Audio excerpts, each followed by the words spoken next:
And greetings and salutations. Well, I'm not really sure why I did that. I have no idea what that is about. Anyway, greetings and salutations, everybody. Welcome to the John Campea podcast here on this glorious Wednesday. I'm, of course, your host, John Campea. And for those of you who are new, I've been trying something lately about doing the John Campea podcast live here. I had a lot of requests from people asking to do the thing live. And yeah, this is doing so. Hello to all you guys in the chat board and saying hello. I hope and I trust that everything is going fine in the thing today, because in the first few days of me trying to do this podcast live, we've had technical difficulties. We've had some things go wrong, but now we seem to be up and running and everything is good. So anyway, how you doing, everybody? Welcome to the show. A few interesting things going on in the world of movie news. I read this morning, and I'm going to have to look into it a little bit further. But it seems like that. Remember Transformers put together that big whole writer's room? Remember that like a year and a half ago, that Paramount put together this giant writer's room with all these big name people and blah, blah, and they were going to develop a, huge Transformers universe. Well, that apparently now is gone, and the head of it is gone. And the spin control coming from Paramount about it is like, oh, no, all we needed the writer's room for was to come up with how to connect the Transformers to King Arthur. And I'm like, really? Really? You needed an entire writer's room of people to come up with one minor story hook that you used for a few minutes in a terrible Transformers movie? That's what the whole writer's room was for? Really? You expect anybody to believe that? Anyway, let's hope Bumblebee turns out much better. By the way, did you see that news about Bumblebee? Now, look, say what all of us want to say about the last number of Transformers movies. This one piece of news makes me kind of interested. John Cena, I'm kidding, that's not the part that makes me interested. Travis Knight, the director of Kubo and the Two Strings and Coraline, which everybody acknowledges, those are beautifully made films. But Travis Knight is directing Bumblebee. I did not see that coming, to be honest with you. And there may have even been an announcement or two about it before, but I didn't see it coming. I didn't know about it. And honestly, to me, that adds about, on 0 to 100, just hearing Travis Knight, and they got a director like that to direct the Bumblebee movie, which is now in production, by the way, adds about 20 points to my interest level. Like, my interest level in a Bumblebee movie might have been around 20 or 30. And now just hearing that Travis Knight, the director of Kubo and the Two Strings, is directing it, kind of bumps it all the way up to like a 40 or a 50 out of 100. So I don't know, what did that do much for you guys? Like, for all of you live in the chat board and stuff like that, did the addition of this dude as the director add to your at least interest in the movie? Because I know it did for me a whole lot. The addition of John Cena. Look, give John Cena some credit, okay? Give credit where credit is due. John Cena, who is not a real actor, and we don't know if this is a major role or not. Clearly, the lead of the Bumblebee film is going to be Hailee Steinfeld, an Academy Award-nominated actress. That's great. John Cena isn't even the second listed person, so we have no idea how big or small John Cena's role is going to be. So let's not panic about that yet. But let's give the dude some credit where it's due. When it comes to doing comedy, he's found his stride. Now, granted, it's one note only, but still, like, he was pretty funny in Sisters, and he was pretty funny in Trainwreck. Now, granted, it didn't take massive acting talent for him to do it. Let's not fool ourselves. But, I mean, at least he can do that, and maybe this will be a small comedic role. We just don't know. We'll have to wait and see the movie. So I'm not, or at least see some trailers to get a sense of how big John Cena's role is going to be. But I'm not going to panic about that yet, because clearly he's not the lead.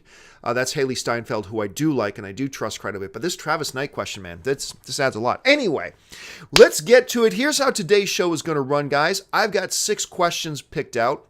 How do you get a question to me for the John Campea podcast? It's simple. Just email me at the John Campea podcast at gmail.com. Just email me at the John Campea podcast at gmail.com, and I pick out 6 questions each day. So I'm going to go through these 6 questions. You can see which questions those are in the description of the video. And then I'm going to turn to the chat board, the live chat board for all you guys who are watching live, and I'm going to take some questions from the live chat board to finish things off. So, with all of that out of the way, let's jump in to question number 1. And the first question today comes to us from Joshua Langston, who writes, Hey, John, I'm sure you saw the news of Sony Pictures posting an $86 million loss in quarter one in 2017. What do you think of the chances are that Sony would sell the movie rights to Spider-Man to Disney? If you recall, Sony sold the merchandising rights to Disney in 2011 for some cash. Could the movie rights be just around the corner due to their financial woes? What do you think? All right, thanks a lot for the question, Joshua. And this is a question that even before the show started today, I saw people were debating in the live chat board, which is great. The question is, Sony, for those of you who didn't keep up on it, weren't aware. So for quarter one, Sony Pictures posted a loss, an $86 million loss, which is significant. I know a lot of people think, but it's a big company, millions and millions of dollars doesn't mean anything. No, millions of dollars means something to big companies. And $86 million is significant. I mean, it's significant. It's not the worst thing ever, so let's not jump overboard, but it is significant. It's an $86 million loss. So what a lot of people are asking is, and it's a fair question, could this be like the stage one of Sony ultimately selling Spider-Man back to Marvel outright? Because remember, it was financial problems for Sony that opened the door to them even making that deal with Marvel for Sony and Marvel to have Spider-Man in the MCU and Sony still do the Spider-Man movies and all that kind of stuff. It was originally Sony financial problems that opened the door for that. So it's totally rational and reasonable for a lot of people to ask, well then, if Sony is posting more losses, is it time does this open the door for them to sell the movie entirely back to Marvel? And it's a fair question, but there are a couple things to keep in mind here. First of all, let's keep this in mind. Those were first quarter losses, okay? That represents January, February, and March, okay? That's the first quarter of 2017. Therefore, it doesn't include Spider-Man. That first quarter losses do not include Spider-Man. So Spider-Man was not released in theaters yet. And Spider-Man was obviously a big moneymaker for Sony. So while the first quarter was terrible, we have to remember that, because I think when a lot of people hear that first quarter losses, $86 million, and they're hearing that now, a lot of people, understandably, make the jump to assume that that includes the fact that they had a big hit with Spider-Man and they still lost money. No, Spider-Man hadn't come out yet. So we are just getting the numbers now for quarter one. Are we now in quarter two? We might even be in quarter three, say March, April, May, June. Yeah, we are now in quarter three. So we'll have to hear how the quarter two reports do for Sony when they come out. But still, they lost money. Should they look at selling Spider-Man back to Marvel? Because you've got to assume they can at least get some chunk of change for selling Spider-Man back to Marvel. But let me look at it for a second from Marvel's point of view. I've said this for a while now. In asking about should Marvel get Spider-Man back, you have to ask the deal, well, what's it worth to Marvel? Because Marvel is, I don't know if you've paid attention to the news, Marvel has not been hurting to making money. Marvel's been doing okay making money.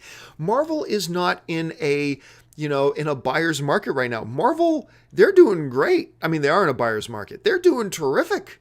They're making money hand over fist with every movie they put out.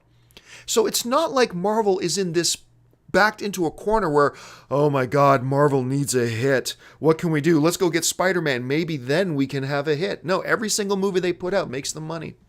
So it's not like they're in a position of need. So since they're not in a position of need, what's it worth to Marvel? Because we know Marvel would like to have Spider-Man back, but what's it worth to them to have him back? Because Sony ain't going to give him back for $1 billion. They're probably not even going to give Spider-Man back for $2 billion. You're probably, now I'm just guessing here, okay? Just guessing. But my guess would be that Sony minimum would be looking for $3 or $4 billion to get the rights to that back. Why, if I'm Marvel, if I'm Kevin Feige, or I'm the head of Disney, I'm Bob Iger, why would I pay $4 billion for something I don't need? I mean, I would like to have Spider-Man back. I would like to have him back, but I don't need him. So why would I spend $3 billion when I'm already making tons of money off these other films? So if a deal were to happen, Sony would have to come in at the right price. because Sony does have their back to the corner. But here's the other thing. Let's look at it from Sony's point of view for a second. Okay, you just posted a loss. $86 million. Actually, I think I heard the number was $87 million, but let's go with $86 million for now. So you're Sony, I'm Sony, and I just posted a loss of $87 million. What logic would it be for me? Oh, let's get rid of my most profitable franchise. Spider-Man just made Sony a bunch of money. A bunch of money. So if I'm Sony, I'm asking the question, okay, I'm hurting right now. I just lost money. I need to start making money. Let's get rid of the one property that's making me money? It's a confusing prospect. Now, again, for the right price, because if Marvel were to come in and say, yeah, we'll pay you $4 billion, or we'll pay you $3.2 billion for Spider-Man, then if you're Sony, you got to go, yeah, maybe we should look at that. Maybe we should do that. If that were to happen, then maybe they would. But otherwise, if you're a studio that's struggling to make money, why would you sell off the one property you have that's making you a lot of money? So I'm not really sure. So like I said, there are a couple of big things, a couple of big asterisks here for the Sony financial problems, and should it open the door to them selling Spider-Man back to Marvel. Asterisk number one, that first quarter loss was just for January, February, March. That didn't include Spider-Man, okay? So we could see their financial reports completely turn around once the financial results for Spider-Man get posted. Then it could be a completely different story. The second thing is Marvel in a position that they even feel the need to spend a lot of money on Spider-Man? I'm sure for the right price they would get him back, but would Sony sell him back at the right price? And from Sony's perspective, if I'm losing money, I don't turn things around by giving away the one property that's making me lots of money. So I think it certainly increases the chances. Sony posting loss increases the chances, but Sony seems to have a pretty firm plan about what they want to do with Spider-Man and the extended Spider-Man universe. So I don't know if we're going to be in a position that we're going to see a lot of this stuff happen, but I'm very curious to know, what do you guys think? In the chat board right now, leave your thoughts. I see a lot of conversations been going on in the chat board. I mean, look, I think it's fair to say the majority of film fans want Spider-Man back in the MCU, but he already kind of is. I am still of the opinion, because I think Sony has made a number of very good Spider-Man films. Spider-Man 1, Spider-Man 2. I believe The Amazing Spider-Man 1 was a very good film. And they've made a couple of poor Spider-Man films. Spider-Man 3, The Amazing Spider-Man 2. And now they've got another hit on their hands with Spider-Man Homecoming. The movie's already made over $635 million at the box office worldwide. It's going to just go up from there. So they're going to be okay. Does this create an environment that they should sell off Spider-Man? I don't know if that's a good business move. I just don't know that it's a good business move. So I think they're going to want to play out this deal with Marvel. I think they're going to play out the rest of their deal with Marvel, get to the second Homecoming movie, and then see where they are. All right, guys, thanks a lot for the question, but keep the conversation going. What do you guys think? Leave your thoughts in the comments section below.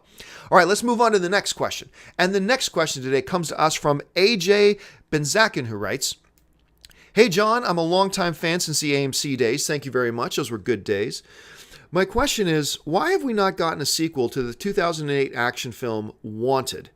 It's one of my favorite action/comic book movies of all time. It was very underrated and not talked about, but it was incredibly fun and deserved a sequel." Yeah, look, hey, I'm with you, dude.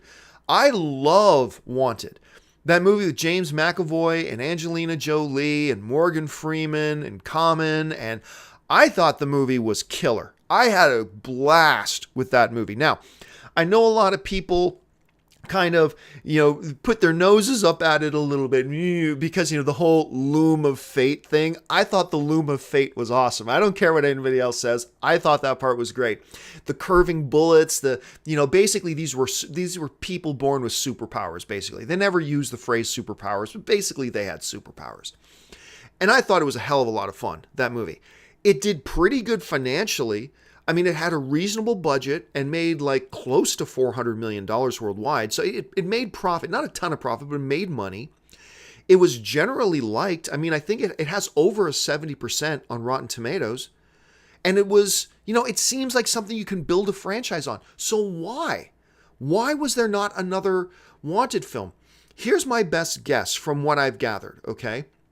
My best understanding of this is a couple things. Number one, the studio knew if they were going to do a sequel to Wanted, they had to have Angelina Jolie back. She was the centerpiece of the film. And, minor spoiler alert, but if you've watched Wanted, you know, how do we bring Angelina Jolie back? I mean, that's a difficult proposition. But they were trying to work out a way, story-wise, to get Angelina Jolie's character back. Because if you're going to do a sequel to it, you got to have Angelina Jolie in it. Much like if you're going to do a Kingsman sequel, you got to have Colin Firth back in it. It's like, how the hell do you get Colin Firth back in it? Well, apparently they found a way. Okay, so that was the one problem. But the second problem, also on the topic of Angelina Jolie, was they were having trouble getting her schedule-wise and then, getting her to approve of the story. She had to approve of the story if she was going to come back, and they were having trouble getting that going. And then the third problem is more and more time passed. And as more and more time passed, Wanted, the movie, became less and less relevant. And a lot of people forget this. You remember Chris Pratt was in that movie? Chris Pratt was in Wanted. He was the guy who was banging James McAvoy's girlfriend. Anyway, he was really funny in that. Who knew that dude in Wanted was not long after going to become one of the biggest stars in the world? Anyway. So, so those are the three issues. One, the story issue, how to get Angelina Jolie back. Two, just the practical issue of trying to get Angelina Jolie to come back. And three, the more that time has passed, the less relevant Wanted has become, and therefore it becomes less valuable as a potential sequel franchise. I wish to high hell, I really wish they had made a Wanted sequel, but didn't happen. And I think the chances... I think every day that goes by lessens and lessens the chances. I don't think it's impossible that we get a Wanted sequel, but I do think the chances get lesser and lesser. All right, let's move on to the next question. And the next question today comes to us from Mr. Yazman300. And Mr. Yazman300 writes, "Greetings, John. I'm curious to see if the Hellboy reboot movie, because I love the director." Let me try that again. "Greetings, John. I'm curious to see the Hellboy reboot movie because I love the director and actors involved." For those of you who don't know, Neil Marshall's involved, and they just announced yesterday that Ian McShane from Deadwood and American Gods has joined the cast as well. Anyway, but I got worried when I found out that Millennium Films is producing the movie. This worries me because Millennium Films doesn't have a good track record. So, are you okay with the movie despite the involvement of Millennium? Thanks a lot for the question, dude. And I'll be honest with you. Absolutely, I'm okay with it. Absolutely, I'm okay with it. Because Millennium Films is like small boutique kind of studio, which I think Hollywood needs more of. I think Hollywood needs more of these smaller studios that are producing smaller budget films that can be fun and exciting and and I think Hellboy will probably be the biggest film they maybe have ever done. I'm not sure. But Millennium has put out a number of bad films. Sure, yeah, they have. But every studio has. They've also put out some films I've quite enjoyed. The Paperboy with Zac Efron, I think it's a really good film. The first two Expendables 3 is terrible, but I had fun with the first two Expendables films, especially Expendables 2. Expendables 2 is my favorite of the bunch. The Jason Statham film, The Mechanic, I thought that was great. They've got a great looking film coming out here pretty soon called The Hitman's Bodyguard with Samuel L. Jackson and Ryan Reynolds. That's coming out this month. I can't wait to see that movie. The first Olympus Has Fallen.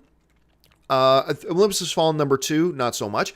But Olympus Has Fallen, I thought was a hell of a good film. I thought that was a really fun movie. So while Millennium Films has produced some stinkers, absolutely have, but a lot of small, lower budget boutique studios will. I think they've also put out enough good films, enough fun films, that I'm willing to give them the benefit of the doubt. I mean, they seem to be doing the right things with Hellboy, right? So far, they made sure Mike Mignola was still on, the creator of Hellboy, to write the script. They got a guy like Ian McShane just on board. They got a director with the skill set of Neil Marshall, directed one of my all-time favorite horror movies, The Descent. So they got him on board. I think that was a perfect match. So I think there's enough there to be optimistic. They have enough good films in their repertoire, I think, to make us optimistic. But also on top of that, with Hellboy so far, they've made the right moves with the project that I think would make us optimistic. I'm going to take a sip of soda. Thank you. Anyway, So that's my thoughts on that. But of course, the important thing is, what do you guys think about that? Leave your thoughts in the comment section below. All right. Let's move on to the next question. And the next question comes to us from Chris Corcoran, who writes, "Hey, John, do you think that Travis Knight's name," by the way, for those of you who don't know, Travis Knight is the guy, we were just talking about him, who directed Kubo and the Two Strings. He directed Coraline, terrific director. Anyway, do you think that Travis Knight's name will be shown in the trailers for the Bumblebee spinoff, or will it instead have Michael Bay's name like the TMNT movies? I think that if they see Bay's name, it could turn people away. Well, there's actually, you asked two questions in there. Number one, do I think they will put Travis Knight's name on the trailers for Bumblebee? And I think the answer to that is hell no. I don't think they will. I think there is a chance they'll put from the director of Kubo and the Two Strings, but I don't think we'll see from director Travis Knight. Why? Not because he doesn't deserve it, but trailers are marketing. Marketing is meant to get people excited about coming to see the movie. And I'm sorry, but ain't nobody in the general movie-going audience know who the hell Travis Knight is. Just a reality. Does he deserve to be known? Absolutely he does. But that's not the question. The question is, does the average, if I go to the AMC theater up the street here and, do a questionnaire with people coming out and say, hey, do you know who Travis Knight is? They might say, was he the brother of Gladys Knight? They might say, was he a spin-off character in Knight Rider? No, they won't know who he is. And if the public doesn't know who he is, why put his name in the trailer? There's no point. Like I said, maybe you put from the visionary director of Kubo and the Two Strings and Coraline. Like, maybe you do that. That makes sense. People have heard of Kubo and the Two Strings. People have heard of Coraline. And even if they didn't see them, they've heard they're good films. So maybe there's marketing value in that. But I just don't see the purpose or why they would put Travis Knight's name in it, since the trailers are not there to promote the director. The trailers are there to promote the film.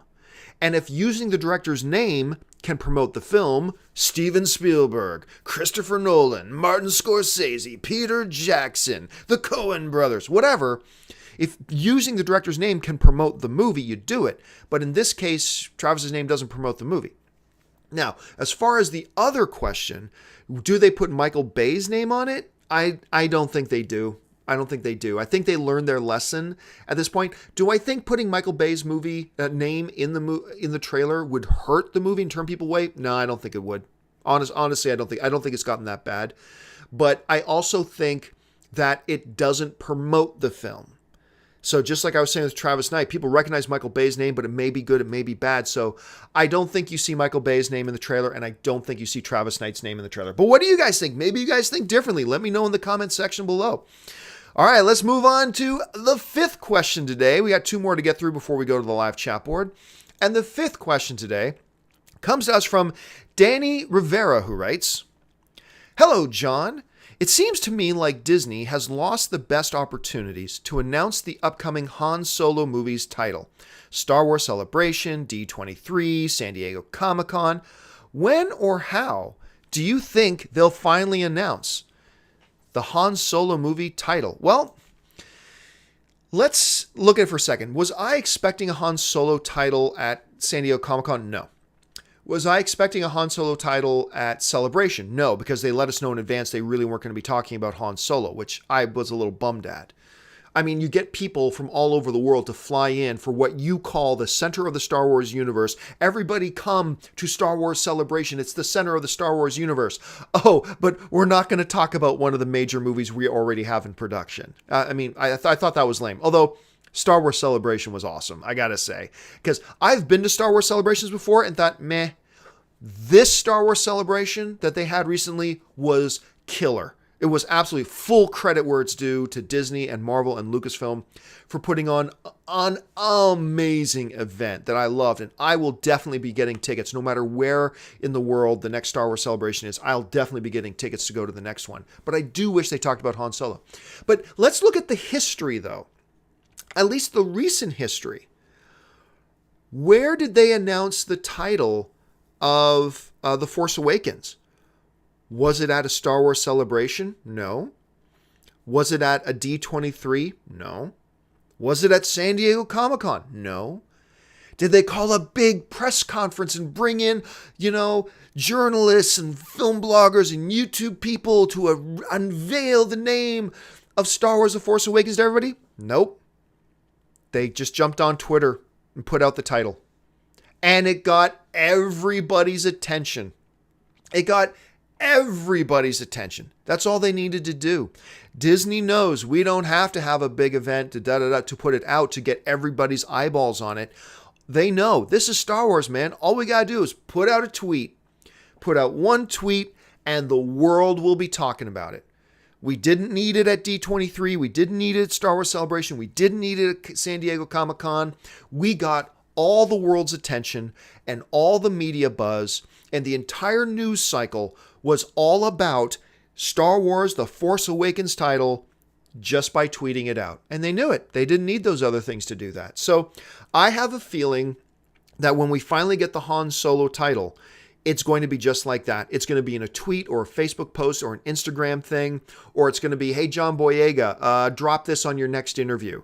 Go ahead, John Boyega, drop the title of the Han Solo movie. While you're out promoting Star Wars Episode 8, mention, and by the way, I just want to let your audience know that Lucasfilm has an official title now. It's Star Wars Anthology, Han Solo's Big Adventure. That would...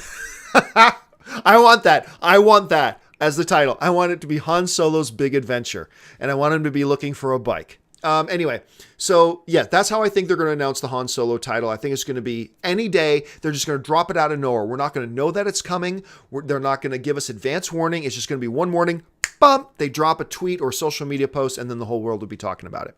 But anyway, what do you guys think? Is that how you think they're going to handle the Han Solo thing? Let me know in the comments section below. All right, guys, we get to the final email question today. And the final email question today comes to us from Seth Owen, who writes, hey, John, big fan of yours. Thank you so much, Seth. My question is about the Dark Tower movie.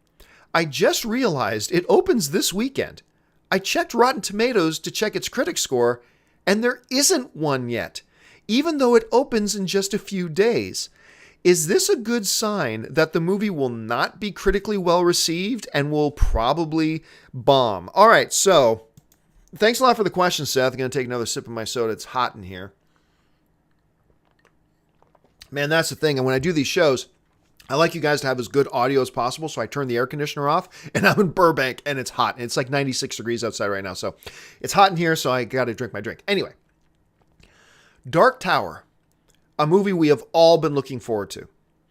I am actually leaving in about 7 hours to go and see Dark Tower. I'm going to a press screening tonight to finally watch Dark Tower. I will put up my review tonight here on my YouTube channel. I've been so excited for Dark Tower. First of all, the story is great. Second of all, you got an incredible two main lead guys. You could not ask for better. Matthew McConaughey, Idris Elba together as the gunslinger and the man in black. What more could you ask for? And then they don't show the movie to film critics until the day before it opens. Like, technically it opens on Friday, but you all know that means it really opens Thursday night. So it's going to be open in theaters tomorrow night. And they still haven't shown it to critics. Some people try to argue me on this, but there's really no arguing about it.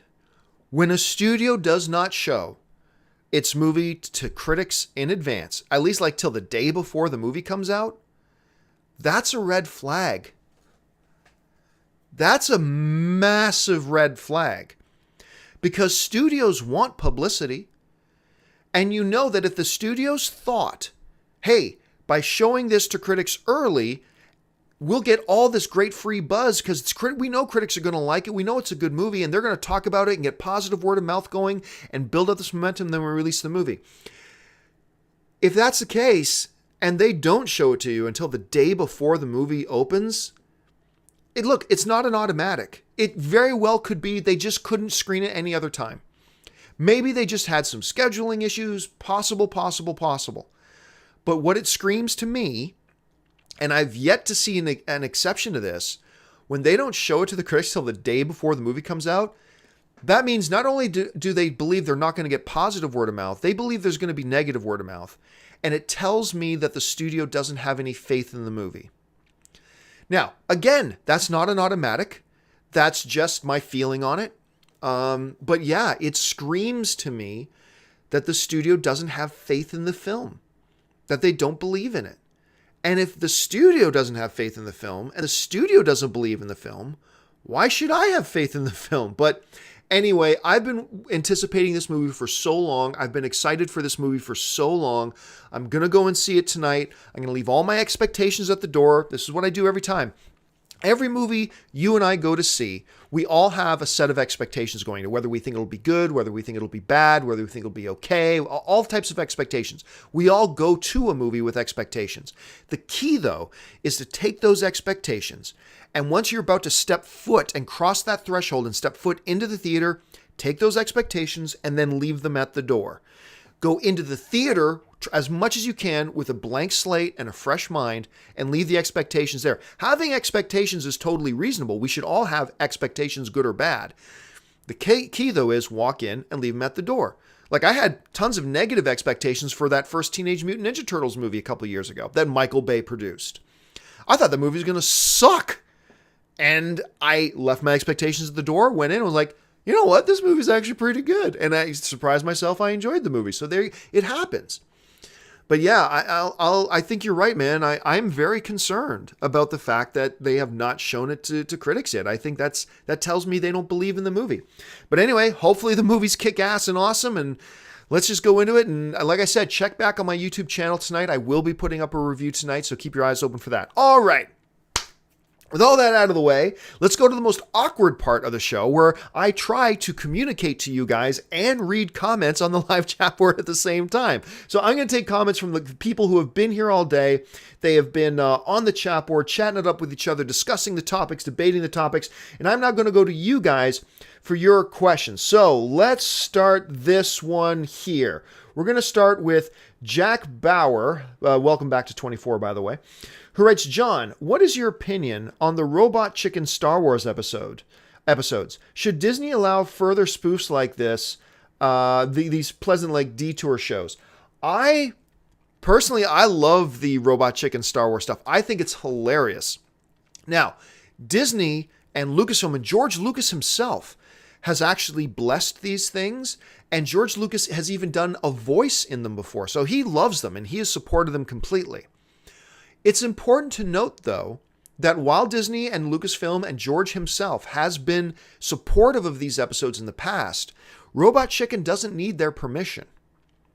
There's something called fair use, and parody is covered under fair use. So Robot Chicken, it's excellent, and you'd always rather get Disney's blessing and Lucasfilm's blessing. But to the best of my knowledge, they don't need Lucasfilm's blessing. It is parody. It's clearly parody. And they can go ahead and do stuff like that, even if Lucasfilm didn't want them to. But I got the feeling that, Seth Green is such a big fan of Star Wars that I got a feeling if Lucasfilm said, hey, please don't do those, I have a feeling he probably wouldn't do them. All right, let me see if I can find the next question here. Let's see. King of the North. Yeah, I am the King of the North. By the way, so I put out this tweet last night just as a joke. I put out a tweet on Twitter and on Facebook just as a joke saying, folks, I wanted to announce here that I'm going to run for the office of President of Canada in 2019. Of course, the joke is Canada does not have a president. We are a parliamentary system. We have a prime minister, which I think is a superior system, but that's just my opinion. So it was a joke, but a lot of people took me seriously because I think a lot of people didn't realize Canada does not have a president. Anyway, that was fun. And let's see here. Thoughts? Kenneth Alders asked me a question that a lot of people ask me. Thoughts on Arrow Season 5?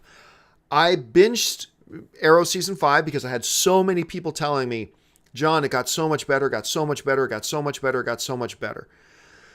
And I'll say it got better, but it still fell badly into one of the things that made me ditch the show in the first place, which is I hated that Arrow back in season 3 or 4 or whatever it was, took the Laurel Lance character who took a couple of boxing lessons at night and slapped on the Captain Buckles outfit on her, said, now you're a superhero. You're the Canary now. Yay. It's like, what? she's a lawyer who took a couple of night classes at a boxing gym. And now she goes out onto the street with a stick to fight crime against dudes with guns? Really?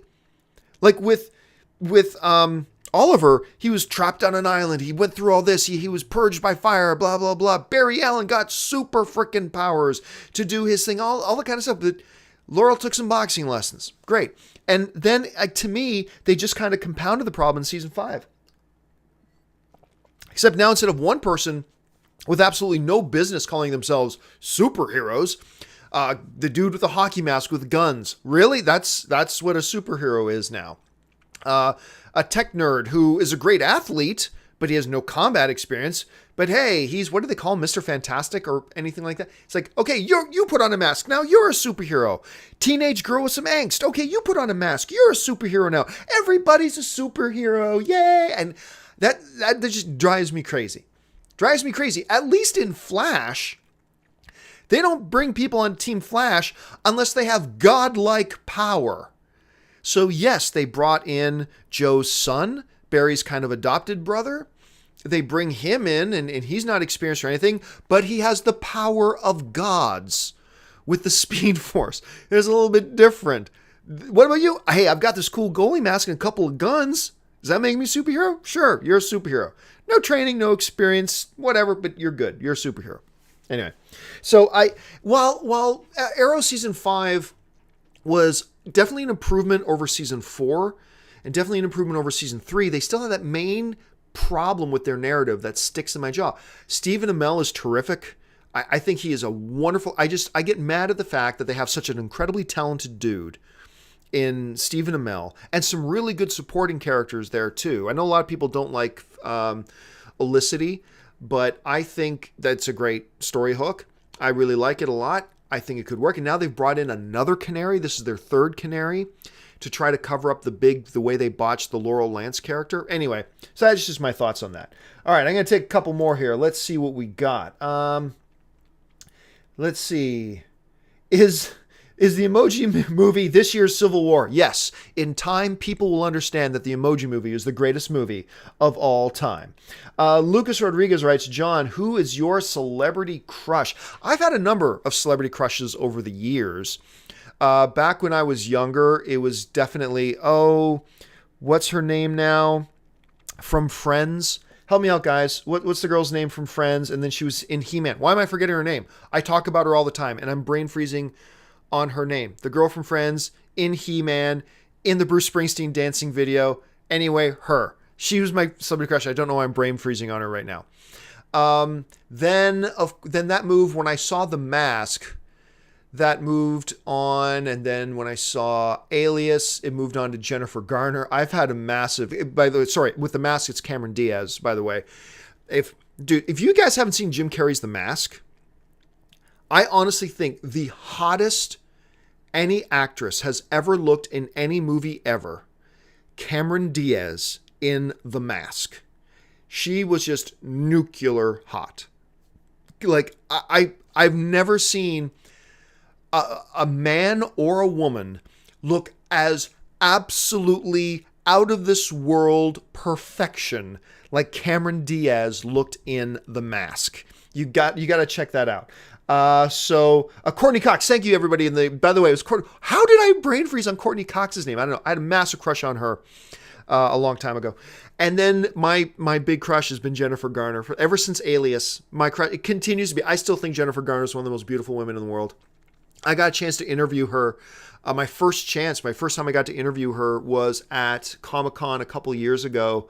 And I was just, like, I never freeze in front of celebrities. I don't care. I never freeze in front. Even when I talked to George Lucas, I didn't like melt down. But I was talking to Jennifer Garner for whatever reason. I'm like, anyway. So yeah. And then the times that I would speak to Ben Affleck, I would actually deep down feel a little guilty because, oh man, if only you knew how big of a crush I had on your wife. But anyway, they're not married anymore. She's on the market. Yeah. I'm sure Anne would put Jennifer Garner on my list. You know how every married couple has a list? Like, okay. Justin Timberlake gives you a booty call one night. I'm totally good with it. You go do that. Like, everybody's got their list. Jennifer Garner is definitely still on my list. Anyway, so that's mine. Oh, somebody's mentioning Brad Gray Eyes is saying Rosario Dawson. Oh, okay. I said that no male or female actress has ever looked as pure perfection as Cameron Diaz did in The Mask. But I don't think any girl has ever been the perfect girl. I'm not just talking beauty. I'm talking overall, like the perfect woman, as Rosario Dawson was in Clerks 2. I think the Rosario Dawson character in Clerks 2 is like every geek and nerd's dream girl. She's like the perfect woman. Rosario Dawson, the character, at least, in that thing. Somebody's asking, hey, John, while we're talking about it, any chance of an Alias movie today? I don't think so. I think Alias has gone way too far. I think it's kind of out of the cultural mindset. But in a few years, not with Jennifer Garner, you'd have to reboot it with a younger Sydney, of course, at this point. But maybe at some point, because it's a great story. I would love that. Let's see. Last one. John, would you be excited? This is from Mr. Spider 336. John, would you be excited for a Peter movie with Tobey Maguire? Nah, probably not. Not at this point. No, I love Tobey Maguire, but no, I don't have any excitement for that at this point. All right, guys, that'll do it for me for this installment of the John Campea podcast. Thank you so much for joining me. Listen, do me a favor. If you like this show or if you like all the videos I do during the day, make sure you click the thumbs up button, leave a comment, leave a thought, engage in some intelligent, good debate and discussion.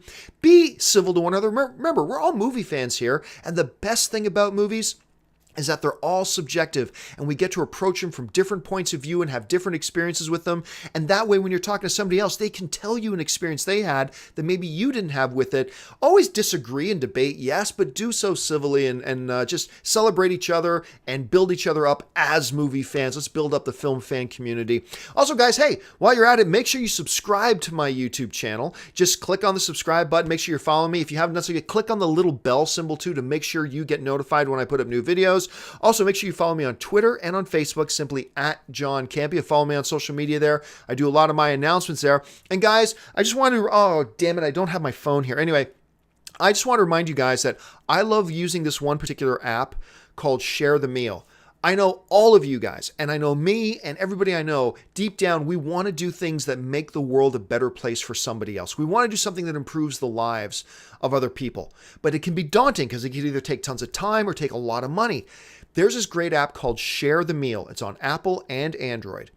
And once you get it set up, when you go to eat or you have something that triggers you, that reminds you to do it, just open up the app, click Share the Meal, and you've donated $3.50. $3.50. And that feeds a hungry kid for a week.